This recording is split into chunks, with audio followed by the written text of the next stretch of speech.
Hello मित्र, कैसे हैं आप लोग। तो आज आपके लिए मैं लेके आया हूँ नई ड्राइंग। तो इसमें मैं ड्रॉ करने वाला हूँ माधुरी दीक्षित का पोर्ट्रेट। तो इस पोर्ट्रेट को हम पूरे संक्षिप्त ड्राइंग के रूप में ड्रॉ करेंगे। तो आपको ले चलता हूँ ड्राइंग के साथ। तो आइए इसको स्टार्ट करते हैं। इस पोर्ट्रेट को ड्रॉ करने के लिए मैंने रफ लूज पेपर का यूज कर रहा।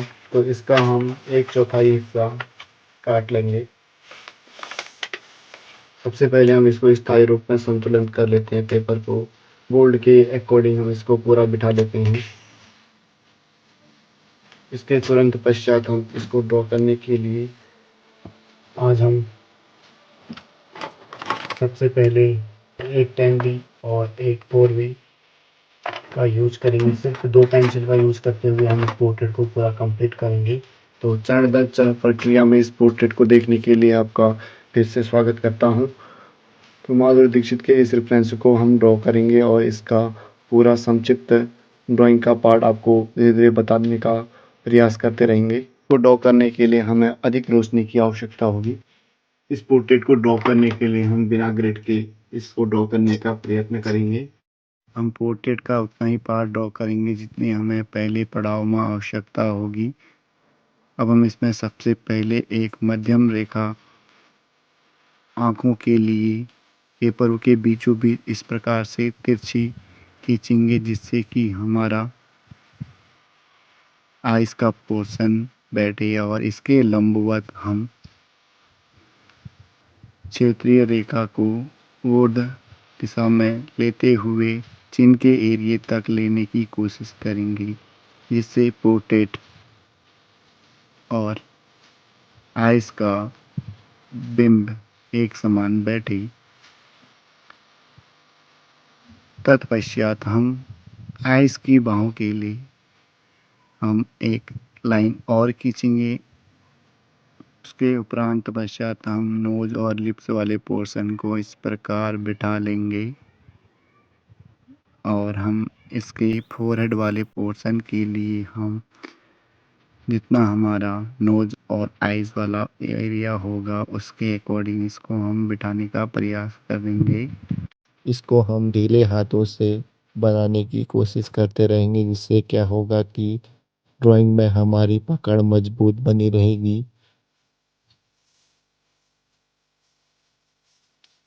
इसी के उपरांत हम देख रहे हैं कि माधुरी दीक्षित एक आइस से ज़्यादा प्रभाव पड़ रहा है, उसको हम थोड़ा बाएं तरफ बड़ा बनाने की कोशिश करेंगे क्योंकि वह अपनी आइस को थोड़ा दाहिने आइस की भांति ज़्यादा खोलती है। उसी के अकॉर्डिंग हम उसको बिठाएंगे ड्राइंग में। धीरे धीरे हम प्रयास करते रहेंगे जब तक हमारी आइस प्रॉपर बैठे ना। इसी के अकॉर्डिंग हम इनकी आइस का डिस्टेंस सेकंड आइस के डिस्टेंस के हिसाब से प्रॉपर बिठाने की कोशिश करेंगे जिससे हमारा आंखों का मेजरमेंट बना रहेगा। आप लोग भी साथ साथ इसको ड्रॉ करने की कोशिश करते रहिए जिससे कि आप मेरे साथ साथ इसको प्रॉपर बना सकें। इस प्रकार से हम इसका मेजरमेंट बिठा रहे हैं। आप लोग पुतलियों की लाइन को इस प्रकार से ड्रॉ कीजिए जिससे कि आपकी आंखों का मेजरमेंट रेफरेंस के अकॉर्डिंग बैठे।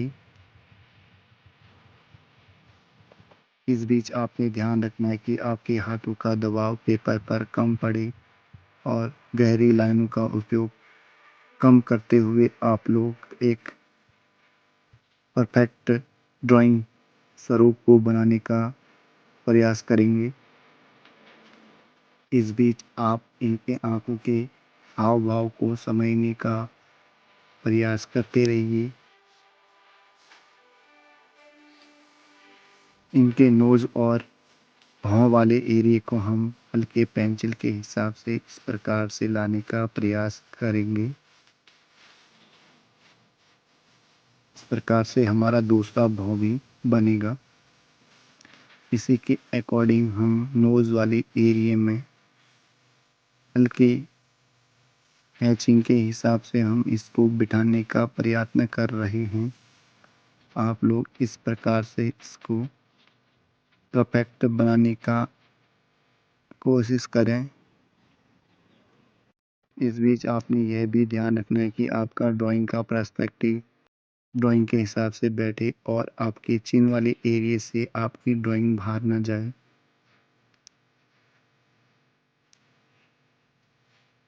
बालों के पोर्शन को हम इस प्रकार देखेंगे। फोरहेड वाले पोर्शन को हम इस प्रकार से बिठाएंगे कि हमारा ड्राइंग के हिसाब से वह भी फिट बैठे और उसमें किसी भी प्रकार की दिक्कत ना हो। थोड़ा हम नोज़ को थोड़ा बाहर लेंगे, क्योंकि आपको बता दूं कि माधुरी दीक्षित का यह प्रतिबिंब साइड वाला है। इसमें आपको बनाने में दिक्कत बहुत कम होगी, क्योंकि सामने के अकॉर्डिंग तिरछे वाले प्रतिबिंब को बनाने में थोड़ी आसानी रहती है। इस प्रकार से हम आइस के केंद्र को निकालने की कोशिश कर रहे हैं। अब हम इसमें माधुरी दीक्षित की पारदर्शी ये मुस्कान को पेपर के माध्यम से बिठाने की कोशिश करेंगे। आप देख सकते हैं इनके ऊपरी होठों का कर्व दक्षिण पूर्व से होते हुए पश्चिम की ओर समाप्त हो रहा है। इस प्रकार से हम मेजरमेंट करते हुए इसको बिठाएंगे। इस बीच आपको ऊपरी लाइनों का ज्ञान होगा। अब हम इसी प्रक्रिया को बार बार इसमें दोहराने का प्रयास करेंगे।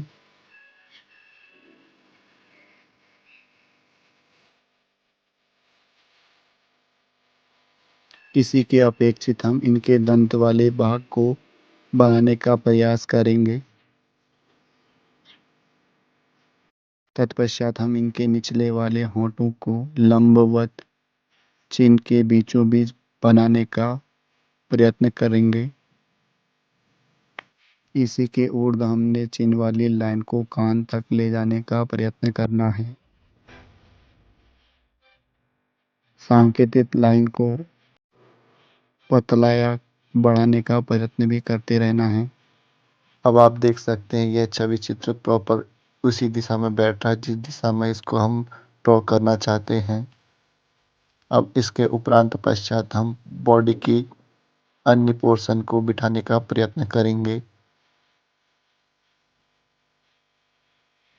इसी दिशा में हमने आगे बढ़ते हुए बालों की पोर्शन को भी ठीक करते हुए आगे बढ़ना है।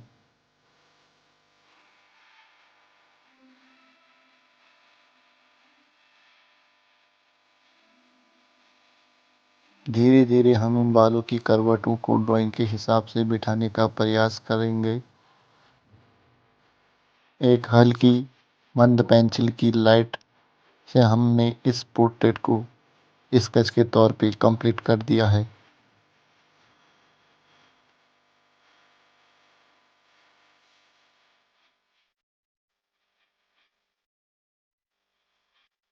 इसमें जो बालों का घुमावदार मोड़ होगा वो गले की पोर्शन तक बैठने का प्रयत्न करेगा।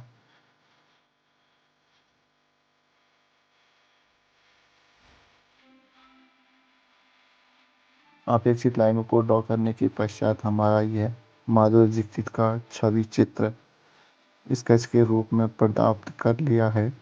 अब हमने इनका छायांकन प्रतिबिंब प्राप्त कर लिया है। अब इसके दूसरे पार्ट को हम दूसरी वीडियो में समझने की कोशिश करेंगे। अभी हम इसी को ड्रॉ करने का पुनः प्रयास करते रहेंगे लगातार जब तक हमें समझ में नहीं आता। आज के लिए विशेष इतना ही। जल्दी हम दूसरे भाग में मुलाकात करेंगे। धन्यवाद।